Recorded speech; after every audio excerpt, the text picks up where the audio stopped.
लागेला।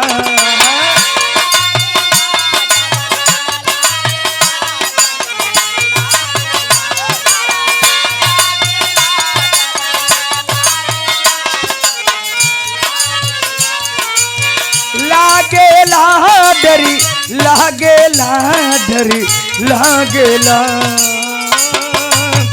कैसे मैं आई बलम रउरी से आवत में डरी लागेला।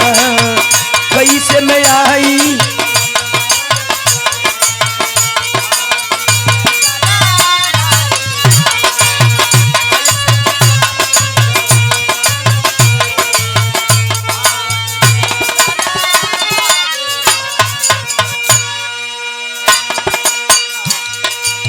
मछिया करेर दुनू गाल में गड़ेला।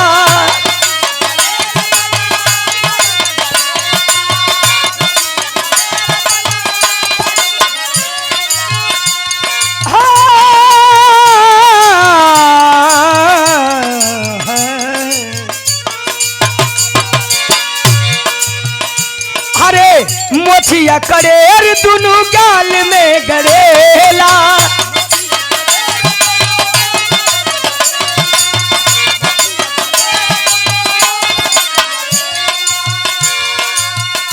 अरे अंग अंग हमरा लहरिया चढ़ेला।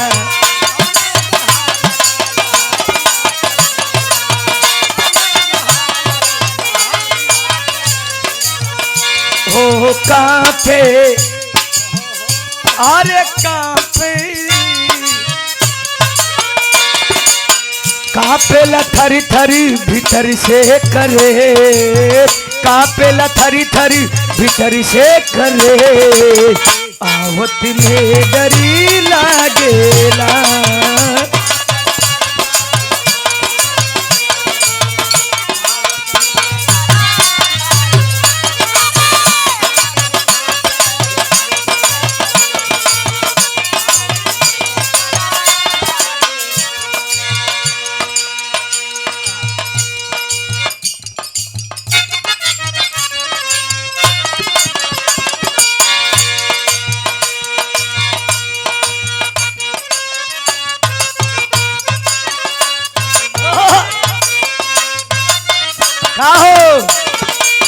हेलो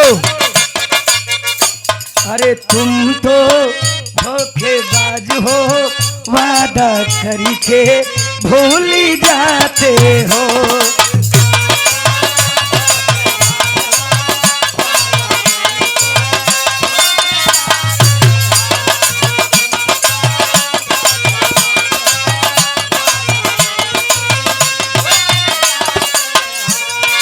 तुम तो सनम रोज रोज ऐसे करोगे। तुम तो सनम रोज रोज नहीं देते हो। टीका का हो गया हमारे वाला गावा। ये अपने बाबू के तुम जो सनम रोज रोज ऐसा करोगे हम जो रूठी जाएंगे तो हाथ मलोगे। आहे तुम तो धोखेबाज हो वादा करके भूल जाते हो।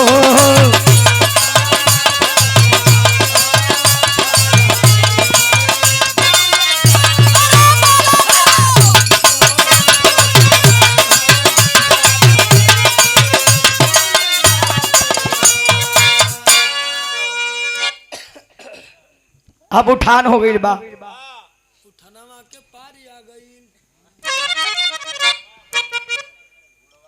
तो हम सोचे थे कि एगो लास्ट और से देवी गीत प्रीति जी गौली हो।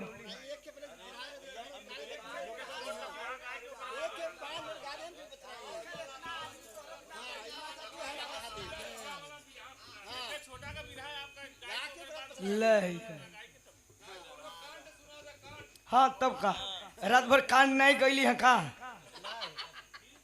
अब कांड करब तबे न गाई। कान दूजे ने मिल के कह जा। हां दूजे ने मिल के कान कर जा लिखी जा हमनी के। तो के दिखा के करली कांड करम के होई तो दादा हो रारे कर जा। अच्छा आवा एगो गीत सुनावती जो कोनो बिरहा से कम ना होई। तब का उहे बिरावे होता भैया मालिक।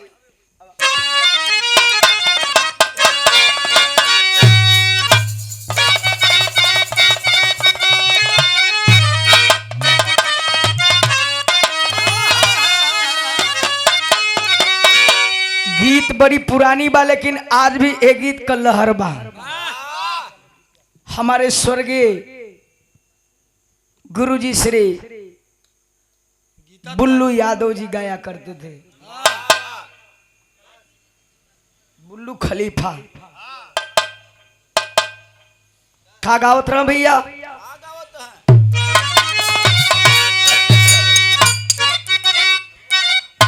अरे अंगने में फूले फूली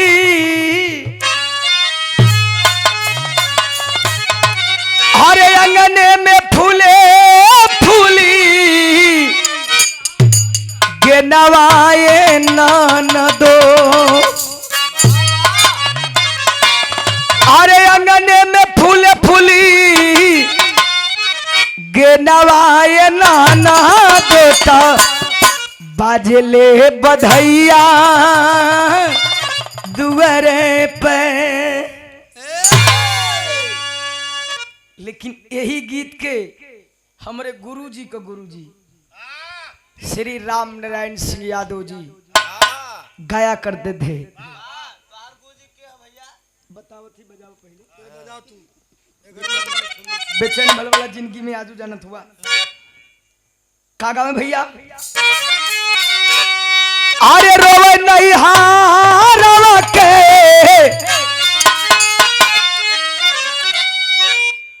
अरे रोवे नहीं हारवा के लोगी ये सखिया। अरे रोवे नहीं हारवा के लोग ये सखिया था विधवा करवले पिया बदरी में। उनके घामे में करावे के चाहिए। अब सुना अब हमारे गुरुजी अपने जवानी में बिरहा की जिन्हें शेरनी कहा गया श्रीमती गीता त्यागी जी गाया करती थी अपने जवानी के आलम में। गावे का अरे ननदी भाऊजी या दोनों एक सामौरिया। एक गीत का अर्थ जान तू कहा गंगा भैया। हाँ हम तो बता दे कहा भैया तब का बोलबा नहीं तो हाँ मंजूरी करा ला पहले। सुना एक गीत का अर्थ था कोनो ननद दोनों ननद भौजाई रहली सुन दूसरे से फंसा रही सन अपने में इजहार करत रही सन दूसरे से फंसे तो अपने में काई जा। हाँ कि तू फंसल है तो तू फंसल है जिसे तोहार वाली कर ले। हाँ बात है को भी नहीं बतियाव। वो जब भी बतियाई तो जान थोके कर बतियाव ले नहीं को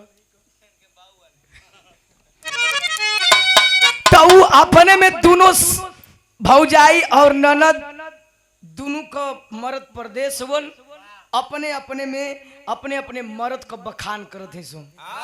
हमार दुल्हा जब सब लड़की लड़का सूत जी तब राती का फोन करेला वो वीडियो कॉल भौजैया कलर की बूढ़ बखौ का तोहार भैया जान तू कब करेलन जब हल्का हल्का भोरहरी में ठंडा लागेला जब याद सतावेला तब करेला। जैसे छाती पे कोनो नागिन रेंगत है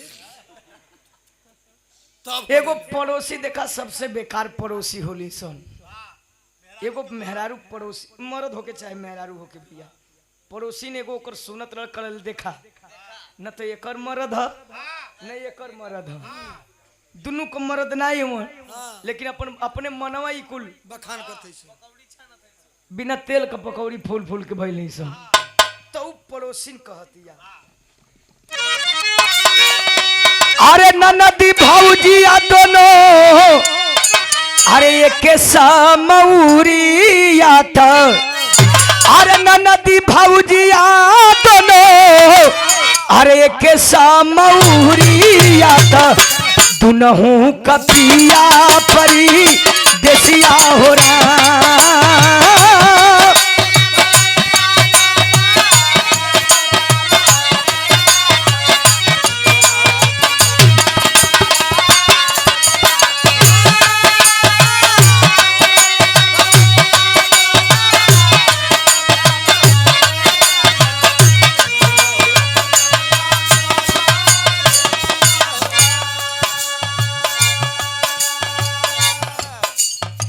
लेकिन कवि जी भाव दिए, कितना सुंदर लाइन हो और विचारणीय शब्द हो, विचार करे वाला हो। कवि कितना महान हो, एक गीत से आप लोग अंदाजा लगा लीजिएगा। हमारे कवि जी श्री जोखन प्रसाद मधुकर जी अपनी कलम से लिखते हैं। क्या लिखते मास्टर? जिनकी लिखी हुई गीत हमारे स्वर्गीय बुल्लू गुरु जी गाया करते थे। क्या गाते हैं मास्टर? अरे सुनीला हथेली के ए बाबू सुन रहा हथेली के, अरे सुनीला हथेली के बयान मोरे बाबूजी तो हाथी डूबल बा यही हथेलिए में हो।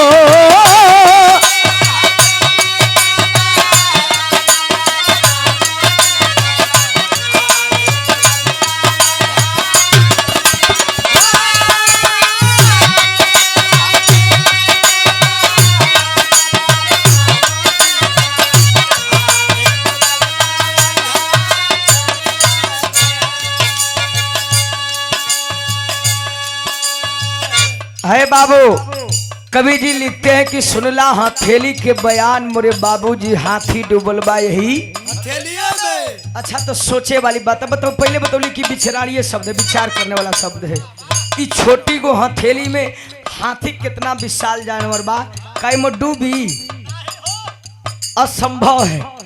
लेकिन कवि अपने कलम के द्वारा उतनी विशाल जानवर हाथी को इस हथेली में डुबा दिए।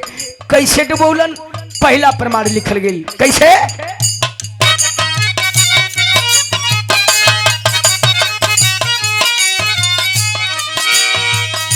खाड़ रहली 14 बरिस उर्मिला भवानिया,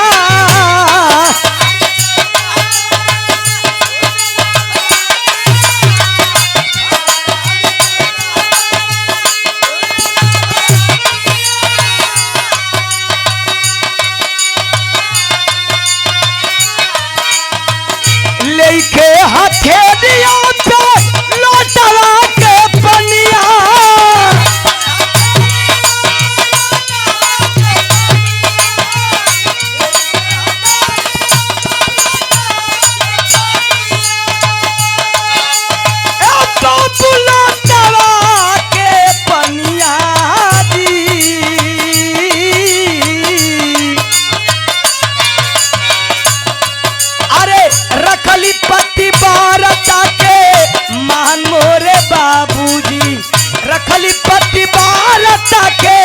महान मोरे बाबूजी तो हाथी डूबल बहाई हथेलिए में हो।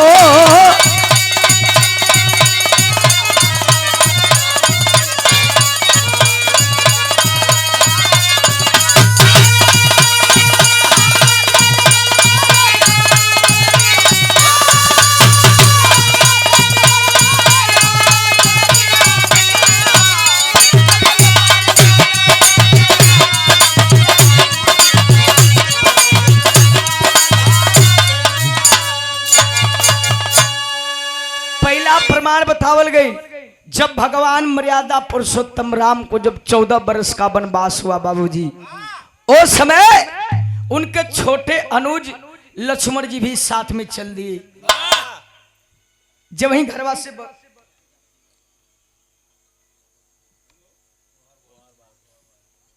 घर से बाहर निकलल चाहत उन, तब तक लक्ष्मण जी के धर्म पत्नी उर्मिला जी आ करके और दरवाजा छेक के कहली कि प्रभु आप भगवान की सेवा में जा रहे हैं ना, कम से कम मेरे हाथों से एक लोटा पानी पीते जाइए। लक्ष्मण जी कहलन की प्यारी, आज तो मैं तेरे हाथों से पानी पी लूंगा, लेकिन 14 बरस तक कौन पिलाएगा पानी? हमारे भगवान बिन खाए पिए जा रहे हैं, तो मैं कैसे पानी पी लूंगा? मैं भी बगैर पानी का जाऊंगा। वही समय उर्मिला जी कहली कि अगर ना ही पियत हुआ पनिया, तो जब 14 बरिस के बाद लौट के बात ई है पनिया तुमके पियाई। अब भगवान मर्यादा पुरुषोत्तम राम 14 वर्ष के बाद जब वापस अलन, उनके साथ उनकर अनुज लक्ष्मण जी भी अलन, तो प्रमाण मिलता है रामचरितमानस में कि लक्ष्मण जी को वही पानी जो उर्मिला जी जाते समय पिलाने के लिए ली थी, वही पानी लौटते समय पिलाती है। अब सोचो लोग, एकदम झूठे हुआ का मर्द। हम अपने से गावत हैं, तब का हुआ? एकदम झूठे बिरहा गाओ तो झूठे तुम की तरक मत कहीं। 14 बरस खड़े रहली। अबे हम जानत हैं, लेकिन लिखा गया है कि हाथ से पानी नहीं उतरल। कबो खियोली नहली वो धोली नहीं काऊ, कबो टट्टी उटी ना कैली।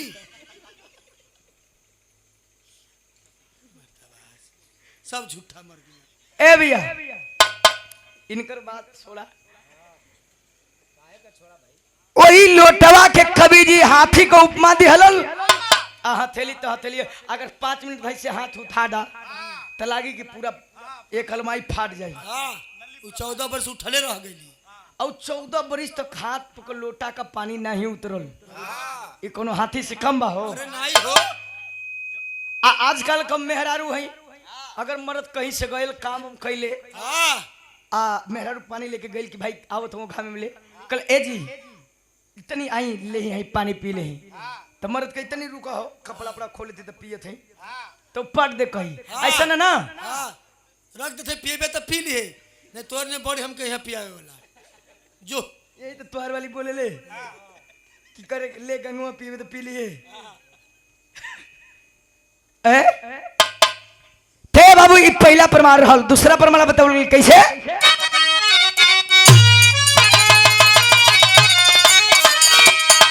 अरे लागा रहे लक्ष्मण के, अरे लागा रहे लक्ष्मण के तो सब शक्ति बहनावा।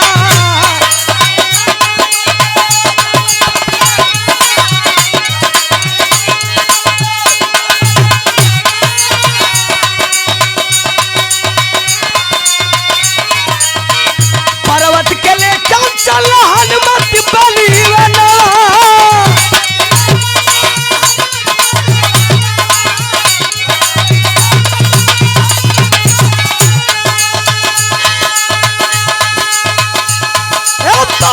चलना पाली बनवाजी,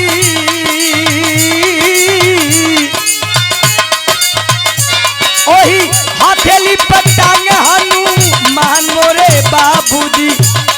अरे हथेली पटांग हनुमान मोरे बाबूजी, तो हाथी डूबल भाई हाँ खेलिए में हो।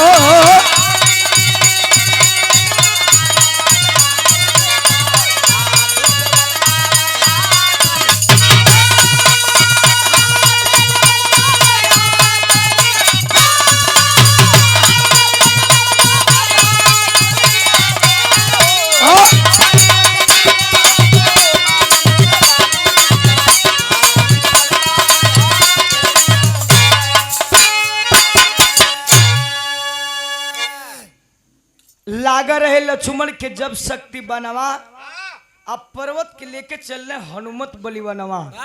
हथेली पर टांगे हनुमान मोरे बाबूजी, हाथी डूबल बा वही हथेलिए में। जब लक्ष्मण जी के शक्ति बाढ़ लगल, सुखेन वैद्य आया और कहा कि धौलागिरी पर्वत से जो संजीवनी बूटी ला देगा, सुबह होने से पहले, सूर्य उदय होने से पहले तो मैं लक्ष्मण की जान को बचा दूंगा। लेकिन कहा कि याद रहे जहां संजीवनी बूटी है वही जगह दीपक जलत हुई। वो जानत रहे कि पूरे पहलवा दीपक जलत हो, हाँ संजीवनी बूटी पूरे पहलवा हो, लेकिन धोखा कर दिया कि एतर जइहा केहू जाई घबरा जाई, आ जब घबरा जी तो फिर आई पूछे तब तक हर लक्ष्मण जी मर जइहा।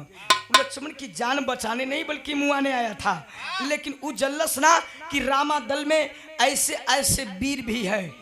हनुमान जी पहुंचलन अपन गदा उदा लेके तैयार मिले, कल मैं लाऊंगा और चल लिए गईलन। जब वही धावलागिरी पर्वत पर तो उनकर दिमाग घबराए लगल, कल कि तो सरवा कले रह कि दीपक जल थी, मैं पहले दीपक जल था, अब का करी का, फिर जाई पूछ के आई तो बिहान हो जाई, तब ले लक्ष्मण जी के प्राण छूट जाई। चले का काम कहले कि पूरा पहड़िया उठा ले हम उठौले रही ना, नहीं देखले रहला, देखले रहली जे दुनु जना मिल के तोहर बाबू हम मिलके उठौले बड़ लेके वही लेके ए भैया। आखिरकार हनुमान जी उठल, सोचे वाली बात हो, कितना विशाल पर्वत है, हनुमान जी हथेली पे उठौले धीरे चलिए ना, देखल सुखन भाई तो घबराए गल। तो पहाड़ा के कवि जी हाथी को उपमा दिहलन, हथेली तो हथेली हैया हो। ई दूसरा प्रमाण रहल, तीसरा प्रमाण लिखल कैसे,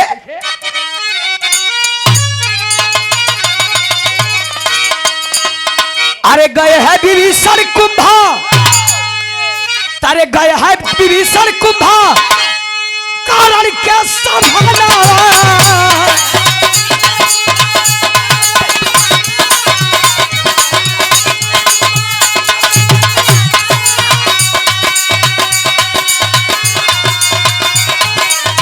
हथेली पर टांग बाती, हथेली पर टांग बाती, किया है बिराना हो।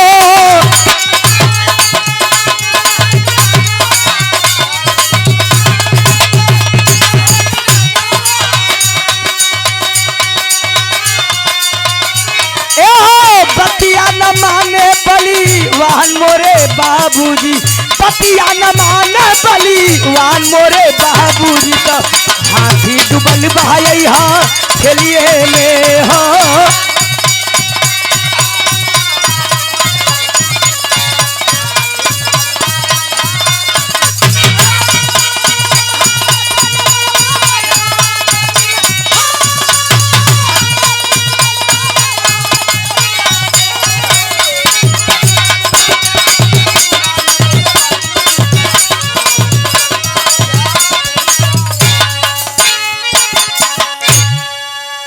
और 20 रुपए का पुरस्कार सुबह सुबह के बेला में आदरणीय भैया Shri Varanasi solar solution A to Z solution Atul Singh जीवत प्रसाद वर्मा जी के द्वारा प्रदान किया गया। बहुत बहुत धन्यवाद सब भैया लोगों के, नमस्कार प्रणाम। धीरे धीरे रावण की सारी सेना मारी गई, अब लंका जो है विनाश की कगार पे खड़ी है। विभीषण जी के बड़ा चिंता भयल कि अब धीरे धीरे भैया के अब इन घमंड उहे बा, लागत है कि देखा तड़ी की लंका पूरा वीरान हो जाई।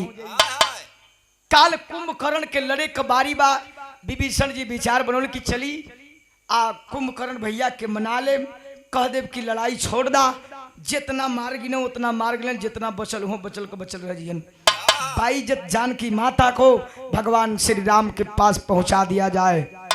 जाते हैं, पहाड़ जैसी शरीर लेकर के लेटा हुआ है कुंभकर्ण, आवाज देते हैं भैया। कुंभकर्ण कहा कौन हो? कहलन कि हम तुम्हार भाई विभीषण बोलत है। कहा कुंभकर्ण की हाँ बोलो क्या बात है, कहा कैसे बोली? तुहार पहाड़ जैसन शरीर तोरे सामने हम तिनका के समान नजर आवत है।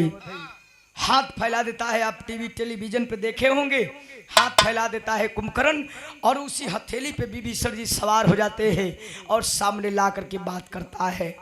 एक विचार करने वाला बात है बाबूजी कि एक भाई को हथेली पर टांग करके बात कराए, ये कोई हाथी से कम है? नहीं माना कुंभकर्ण, नहीं माना। कहा कि मैं वो तेरे जैसा गद्दार भाई नहीं हूँ, जानता हूं कि मेरा भाई गलती किया है, फिर भी मैं अपने भाई का ही साथ दूंगा, चाहे इसका अंजाम जो भी हो। और लंका नगरी आखिरकार विनाश हो गई। बर्बाद हो गई। ई रहल तीसरा प्रमाण। चौथा प्रमाण कवि जी लिखलन, बड़ी मार्केबल लाइन है मास्टर, आइए।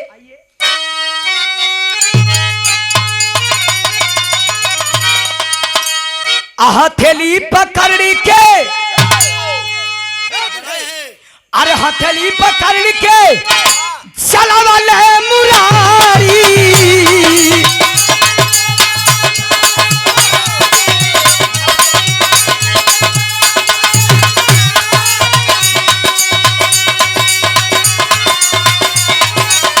कल कह मंगना पूरा कैला बनारी।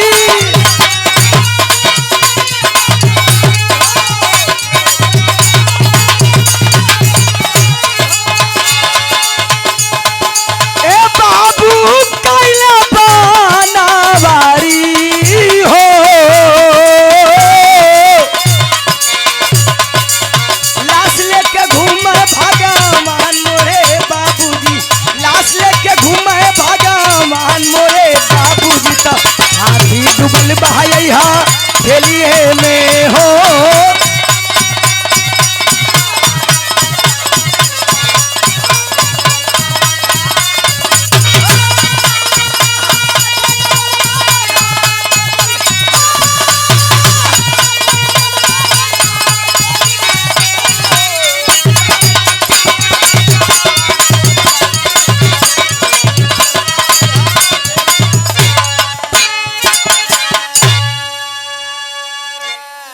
ए भैया अब तनी से रामायण के बात छोड़ दा, तनी से ले आप लोगों के ले चले थी महाभारत में।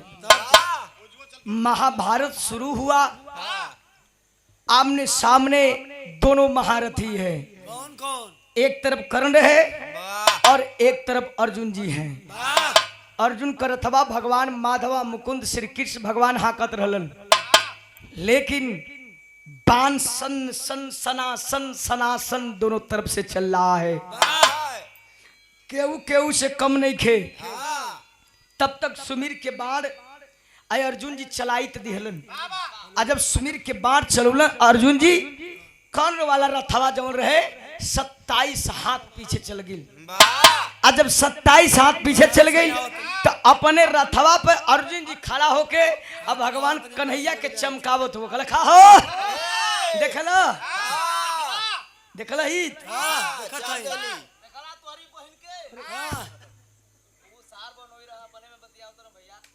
हमके 10 बजे ले आए थे 10 बजे।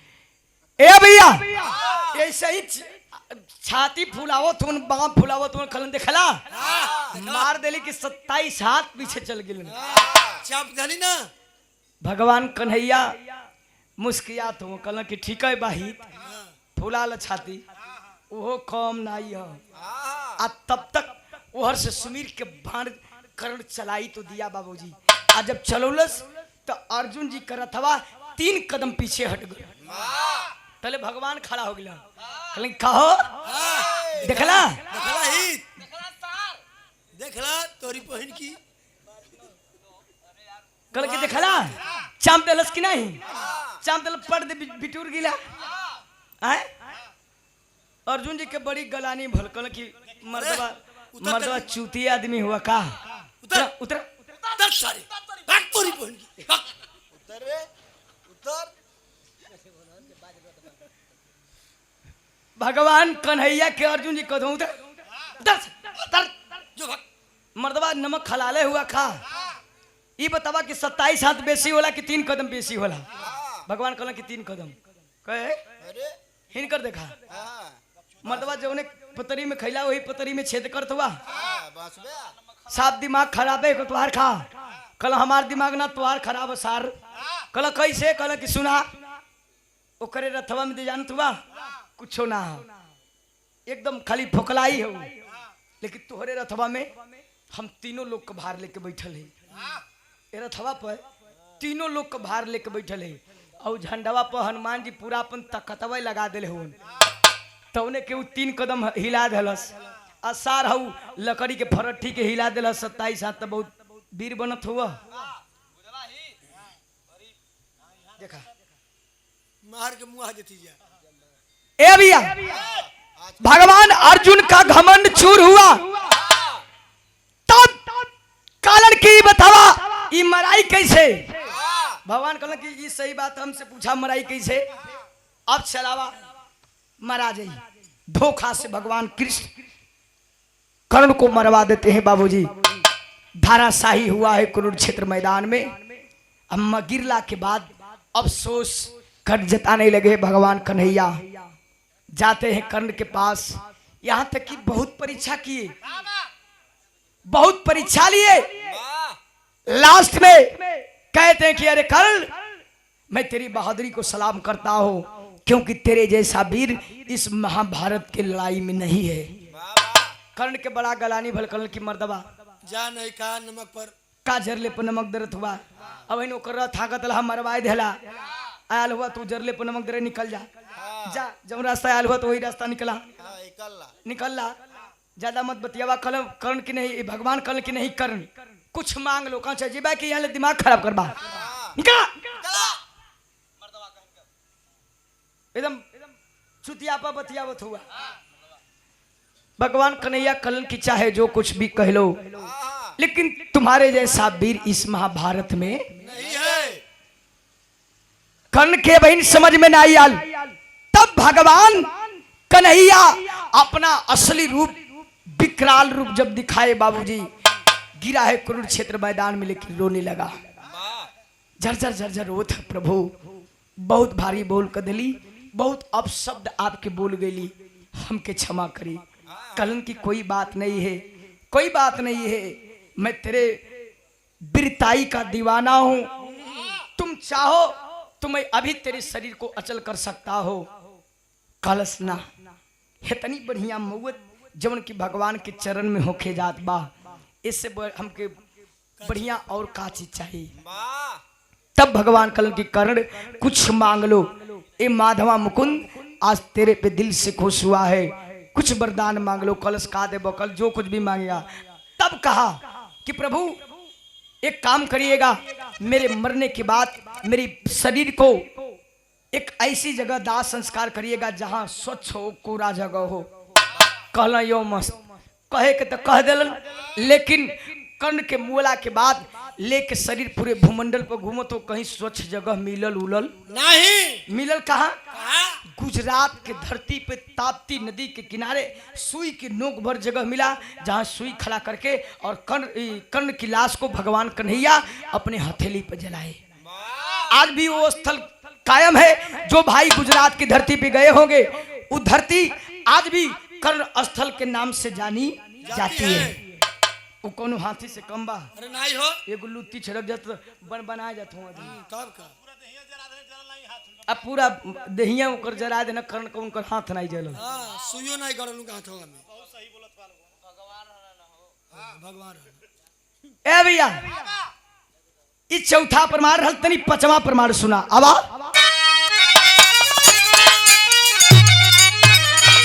अरे द्रौपदी के नंगा कइल, ए बाबू द्रौपदी के नंगा कइल सहाला अत्याचारी।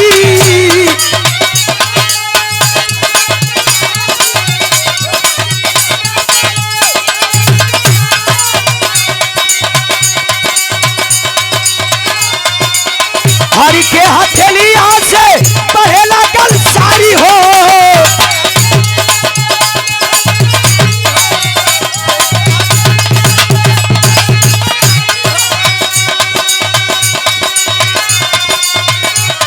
अरे लजिया रखल कृपा निधान मोरे बाबूजी। ए जी लाज रखले कृपा निधान मोरे बाबूजी, तो हाथी डूबल बा यही हथेलिए में हो।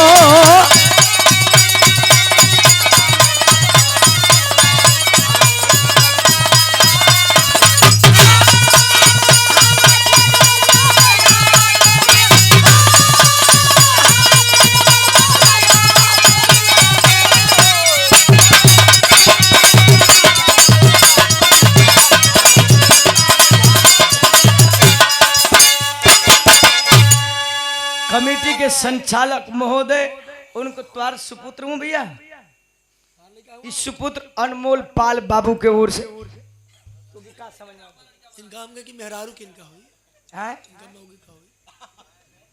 ठीक है भैया, मौगे के लिए तो बापे का नाम होला। हाँ तो मौगी के न होई। तोरो नतिया तोरे पतो है कहूँ वो तो तू ही जानत हो बा।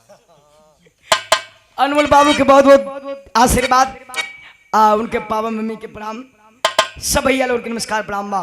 जब द्रौपदी का चीरहरण होने लगा उस समय पांचों पांडव बैठे हैं सर लटका करके। द्रौपदी को बहुत घमंड था कि हमारे पास 5 पति हैं। द्रौपदी को पंचाली कहा जाता था। द्रौपदी 5 पति का मेहरारू रहल। द्रौपदी हो, अरे बाप रे बाप, बड़ी सासत सहे के पड़ती। देखा उस समय कितना एकता रहल, कितना प्रेम रहल। हाँ एहो घर तो कम ना है, एक घर 20-20 गो रखत होई दी। ए भैया, लेकिन द्रौपदी की लाज आज मझधार में फंसी है। पुकारते है माधवा मुकुंद श्री कृष्ण, आज तेरी बहन की आबरू भरी सभा में चली जाएगी तो कोई बहन अपने भाई पे विश्वास नहीं करेगी। आकर के अपनी बहन की लाज बचा ले। भगवान कृष्ण जी आप लोग देखले हो बा फोटो पर चाहे टीवी पर, ऐसे ही हथेली उठा दे खर खर खर खर खर खर खर खर खर खर खर खर साड़ी बढ़े लगेली। खींचते खींचते दुशासन थक जाता है, लास्ट में कह देता है कि साड़ी बीचे नारी है कि नारी बीचे सारी है। वो कोनो हाथी से कम बा। नहीं हो। छठवां प्रमाण और आखिरी प्रमाण लिखल गई। आइए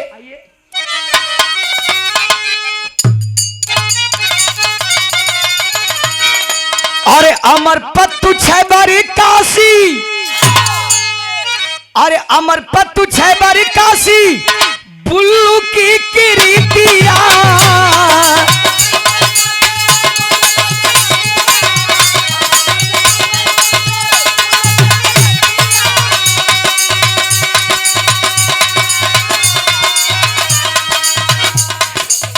गीता मस्ताना के सुंदर लागे गीतिया हो।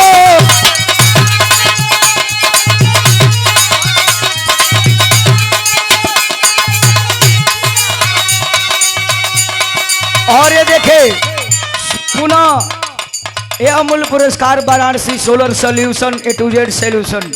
बड़े भैया आप अतुल सिंह जीवत प्रसाद वर्मा जी की ओर से प्रदान किया गया, बहुत बहुत धन्यवाद। सब भैया लोग नमस्कार प्रणाम बा। यही से लिखल गई अमर पत्तु छह बारी काशी, बुल्लू की कीर्तिया।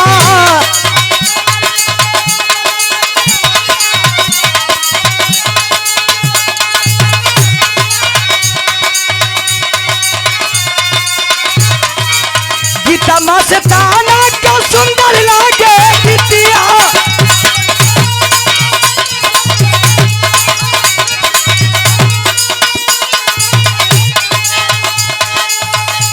बाबू सुंदर लागे गीतिया जी।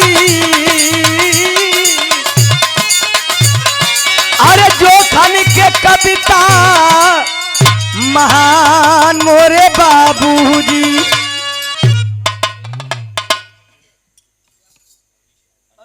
अनमोल अनमोल मुन्ना की ओर से पुनः ये अमूल्य पुरस्कार, बहुत बहुत धन्यवाद। सब भैया लोग के नमस्कार प्रणाम बा।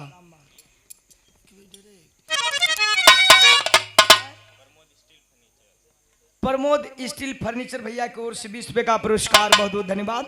सब भैया लोग के नमस्कार प्रणाम बा। एक कमेटी का अध्यक्ष महोदय, सचिव महोदय कुल कहाँ हूँ? अब आओ थोड़ा चला का बाप खत्म करा। अरे जोखन का कविता महान मोरे बाबूजी तो हाथी डुबल बाई हाँ ठेलिए में।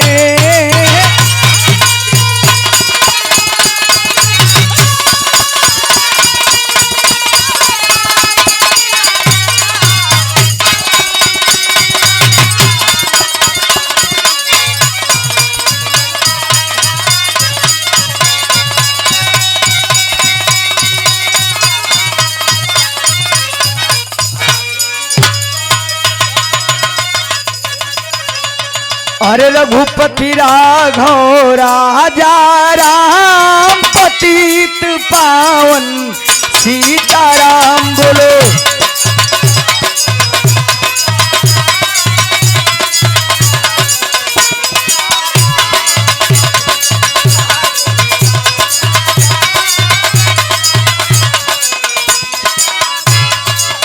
ईश्वर अल्लाह तेरो नाम सबको सन्मत दे भगवान बोलो।